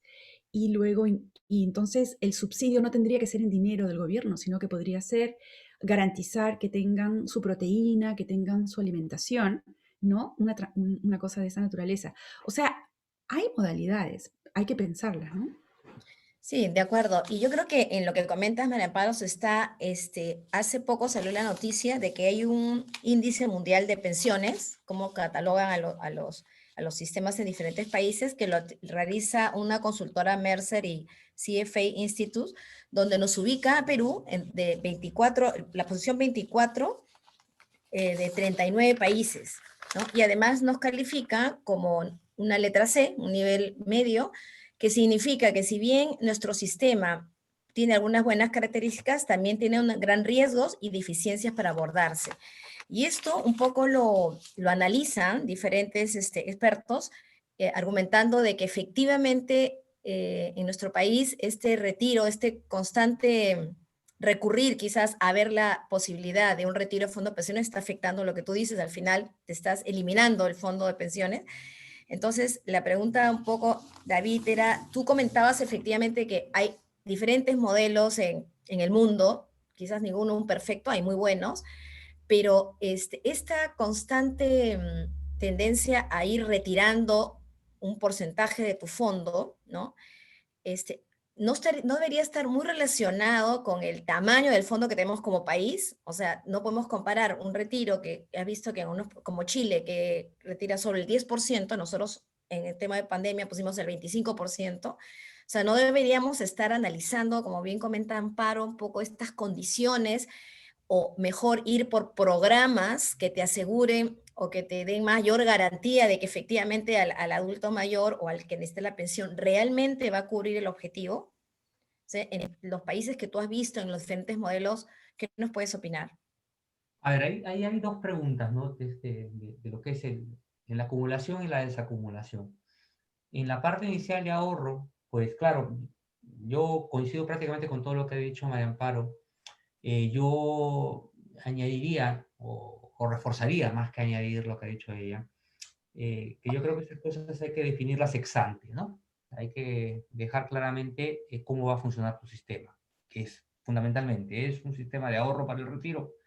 Se entiende que pueden existir determinadas circunstancias en el cual te tengas que desviar momentáneamente de ese objetivo y tengas que incorporar, digamos, pequeñas válvulas de escape para esas situaciones. Y claro, sería ideal, evidentemente, que no pudiera incorporar, evidentemente, esquemas que te permitan o que te incentiven a retornar tu dinero, ¿no? Es decir, que es un préstamo, fundamentalmente porque como que no puedes perder ese objetivo, ¿no? Ese objetivo final. Eso sí. Luego, claro, están las válvulas de escape para shocks que uno puede enfrentar, vamos a llamarlos los normales, ¿no? Que no lo sé. No quiero poner que es normal o qué, pero lo que sí claramente anormal es un COVID, ¿no? Entonces,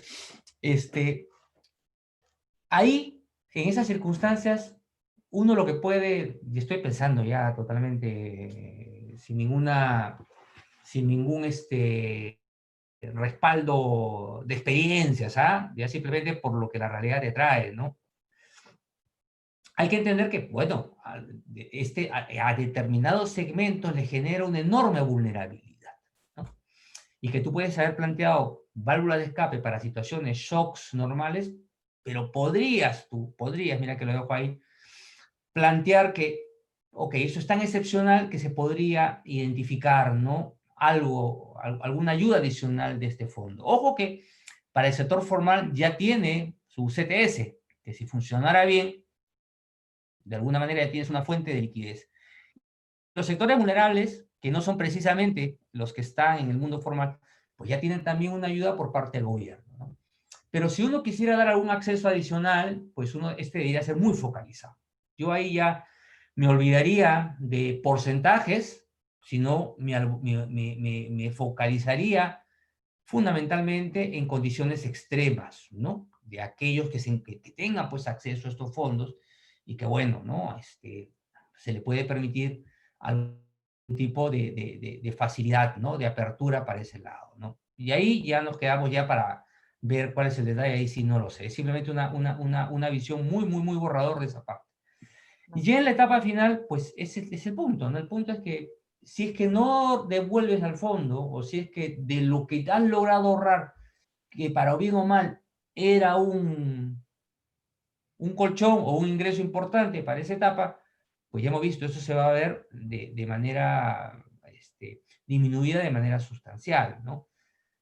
Para una etapa larga. Entonces, en la definición de cuál es el acceso que quieres tú tener en la etapa de acumulación, tienes que tener muy en claro los efectos hacia futuro. Por eso el elemento de devolución yo creo que es central, ¿no? En este diseño.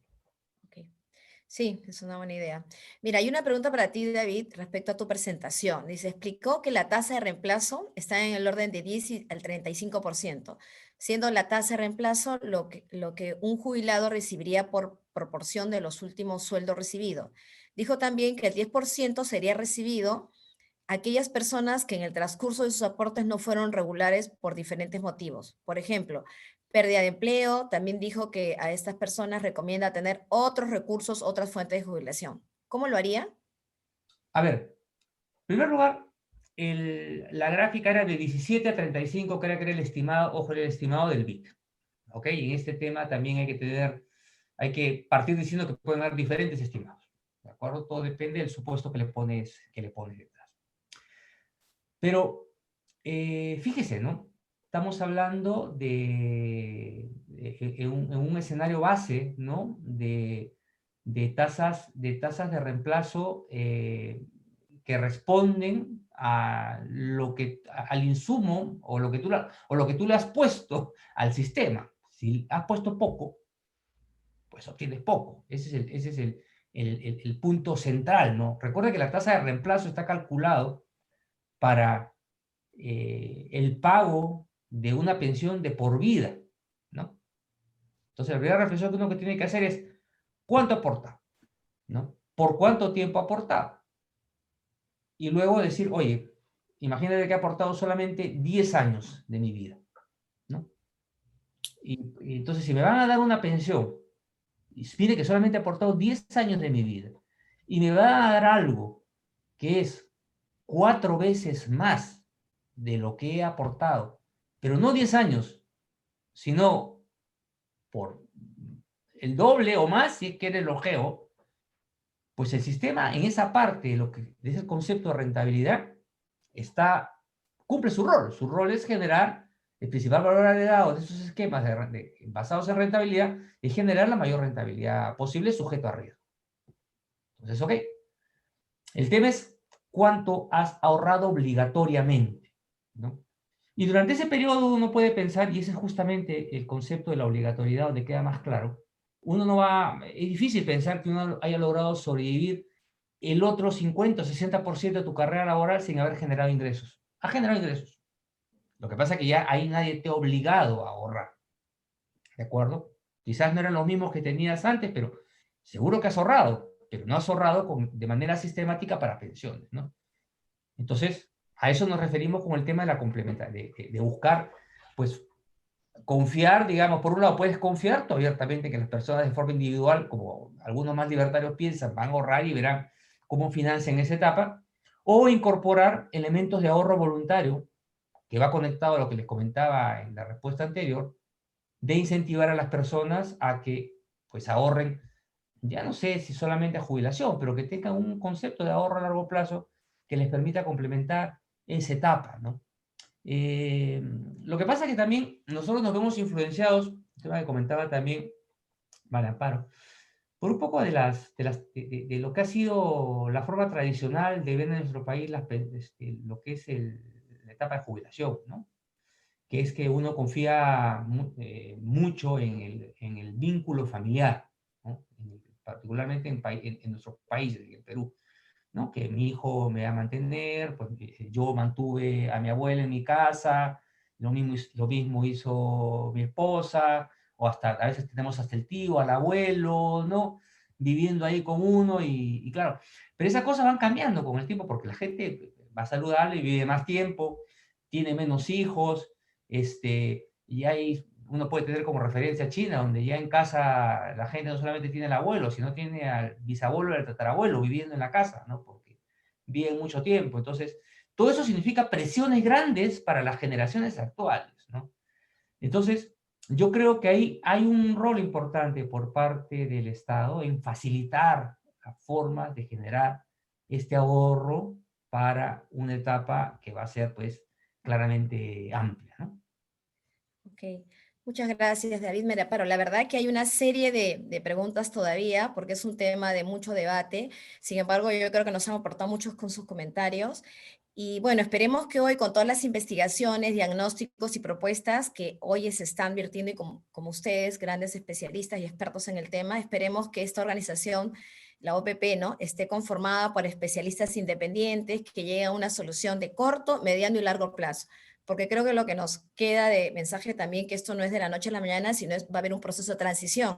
Y las dudas, pues, son en todos los sectores, ¿no? Ahora, para continuar con este tema, también decirles al público que sabemos que hoy por hoy las AFP nos da una rentabilidad, ¿no? Que, como bien comentó David, en términos, en cifras reales, alrededor de un 7%, ¿no?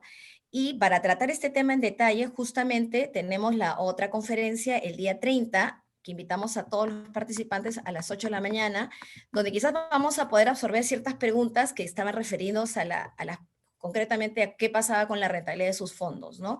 Y qué alternativa tenemos, porque si bien hay posibilidades de retiro, ¿qué alternativas, como lo ha comentado tanto David y María Amparo, en el mercado tienes, ¿no? ¿Cómo hago que este fondo crezca y no, por el contrario, no se desintegre? Para ello vamos a tener la presencia de Gonzalo Camargo, que es economista y PhD en Economía de la Universidad Católica. Fue gerente de inversiones en AFP Horizonte y gerente de inversiones en uno de los fondos más grandes de Chile. También fue gerente general adjunto de Client Solution en el BBVA y actualmente es CEO del BCI, que es el Banco de Crédito e Inversiones de Chile, y profesor de seminario en la Universidad Católica. Y también vamos a tener nos va a acompañar Vicente Tuesta, que es un economista de la Universidad Pacífico, PhD en economía por New York University en Estados Unidos, y previamente también él ha sido gerente general de inversiones de Profuturo AFP, gerente de estrategia en Prima AFP, es economista jefe, fue también economista jefe en Deutsche Bank y lideró la división de investigación económica del Banco Central de Reserva. Actualmente se desempeña como gerente general y socio de Picton en el Perú. Entonces, con lo cual yo creo que tenemos grandes invitados y de verdad que es un tema que da para mucho más. Como les digo, nos da pena no poder atender por la hora todas las preguntas, pero no quería terminar sin reiterar nuestro agradecimiento a ustedes dos, David, Beneparo, súper buenas presentaciones, al equipo organizador tanto de Centrum como de la Asociación de Egresados y a Diario Gestión, que nos ha permitido estar en línea en este evento y que también el 30 nos va a acompañar. Muchísimas gracias a todos los participantes por su tiempo y estoy seguro que nos vamos muy contentos con mucha información de estas conferencias. Gracias. Adiós, gracias. Chao.